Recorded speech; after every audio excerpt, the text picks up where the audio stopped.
For years, people have been under the false impression that replacing sugar for artificial sweeteners in diet soda beverages is better for you because they have no calories and do not contribute to weight gain. However, this assumption is very false. Artificial sweeteners attribute to weight gain by dulling your taste buds into wanting something more sweet. They also trick your gut into anticipating a higher calorie food, which will in turn cause you to overeat. For example, how many times have you seen someone accompany their cup of coffee with a large sugary blueberry crumble muffin? The reason is because the thin consistency of these artificial sweeteners takes longer to satiate hunger, and it will make you want to crave something higher in calories and dense, and in turn you will overeat because it takes longer to satiate hunger. Artificial sweeteners also increase the rate of diabetes because diet soda drinkers are at an increased risk for diabetes. This is because the chemicals found in the artificial sweeteners sets us up for glucose intolerance, which is when too much glucose circulates around your bloodstream. Artificial sweeteners also cause pollution because they are designed to withstand the harsh conditions of your body. Because of this, they also do not break down in the environment, and they have been found left in our wastewater supply sources after long periods of time. The fourth harm of artificial sweeteners is genetic modification.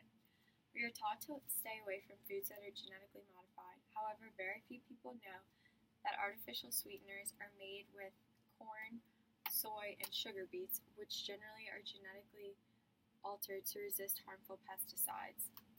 These GMOs are very bad for us, and they can cause organ damage, gastrointestinal and immune system damage, accelerated aging, and even infertility.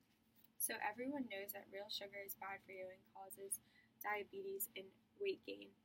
However, that does not mean replace it for artificial sweeteners because it is equally as bad for you. Sugar and artificial sugar both pose serious health concerns for our population. So what can be done to stop this?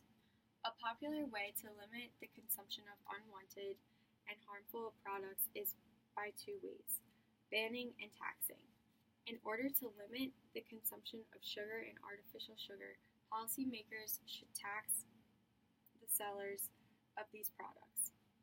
Controversy often occurs with banning because people feel as though their liberties are being taken away. Therefore, by taxing the sellers, it is a more publicly accepted approach because people feel less directly targeted. These people are still going to continue to buy artificial sweeteners and consume large sugary sodas because we're human and we're resistant to change. Just as people who smoke cigarettes know it's bad to smoke cigarettes, but they will still continue to buy them. So by placing a tax on these sellers, we can encourage less sales of the product. The same goes for real sugar. A tax should be placed on soda sizes larger than 24 ounces, and by taxing the sellers on sizes larger than this, companies will be less likely to make large and extra large size cups, which will decrease the sales of extra large and large sodas, and there will be decreased availability of these sugar bombs. Another way to implement a solution to excessive sugar consumption is to require manufacturers of artificial sweeteners such as Splenda, Equal, or Sweet and Low to require a warning label on the packaging.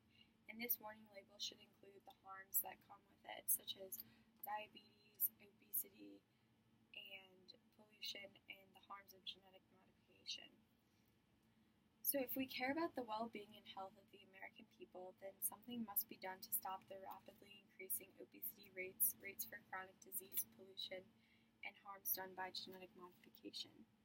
By placing a tax on the sellers of artificial sweeteners and sellers of large and extra large size sodas and requiring manufacturers to place warning labels on these products, we are on the right track to a healthier America and limiting these life-threatening products. The 2015 to 2020 Dietary Guidelines for Americans says to limit your consumption of added sugars to less than 10% of your daily calories to achieve healthy eating patterns.